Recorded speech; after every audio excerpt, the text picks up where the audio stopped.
Anda kembali di Apa Kabar Indonesia Siang, pemirsa. Nah, ini sekarang kayaknya kita waktunya jalan-jalan nih. Betul. Nah, mau dibawa kemana nih kita? Nah, itu dia. Berkunjung ke negara Turki tak lepas dari nostalgia peradaban Islam di Eropa Timur dan Anatolia.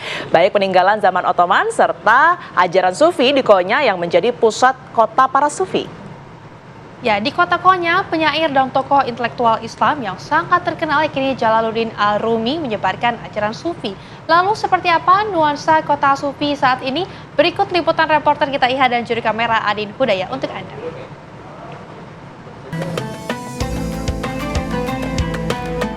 Terletak di dataran tinggi Anatolia Tengah dan berjarak sekitar 250 km dari selatan Ankara, kota Konya banyak menyimpan peninggalan peradaban Islam, baik di zaman Kesultanan Seljuk sebelum Kesultanan Ottoman berdiri, maupun lahirnya ajaran Sufi.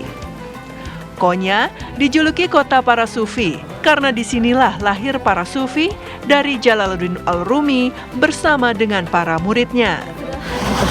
Mirsa, setelah melakukan perjalanan kurang lebih 8 jam dari Pamukkale ke Konya, alhamdulillah saya sudah tiba dan suhu di sini 13-14 derajat Celcius. Masih tergolong dingin sekali pemirsa. Saya sedang berjalan menuju ke Museum Jalaluddin Al-Rumi, seorang sufi yang terkenal dalam peradaban Islam, seorang tokoh intelektualisme Islam yang sangat terkenal dengan karya-karyanya berupa puisi, syair yang menggambarkan ketuhanan, kecintaan kepada Allah Subhanahu wa taala dengan cara yang universal, bahkan diterima oleh berbagai latar belakang kaum, baik itu kaum muslim dan juga non-muslim. Sekitar 400 meter saya harus berjalan dari parkir ke Museum Maulana Jalaluddin Rumi.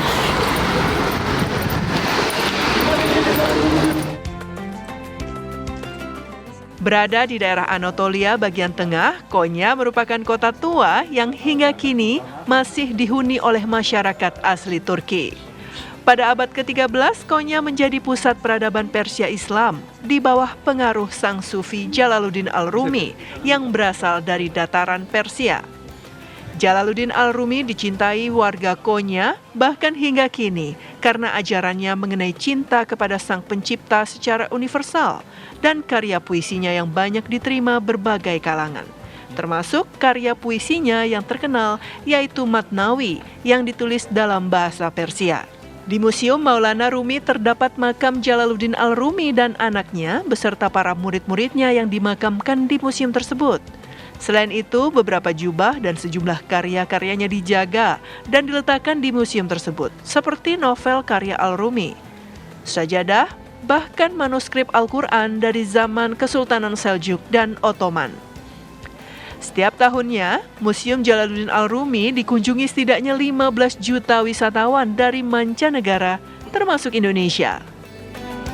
Kita mempelajari sejarah juga, memberikan edukasi kepada anak-anak supaya bisa mengetahui sejarah perkembangan Islam. Dan kebetulan di Turki ini sangat kental sekali ya dengan sejarah peradaban Islam, mulai dari Osmani ke Sultanan Sulaiman, Osman Ghazi. Jadi pokoknya perlu deh kita visit ke Turki.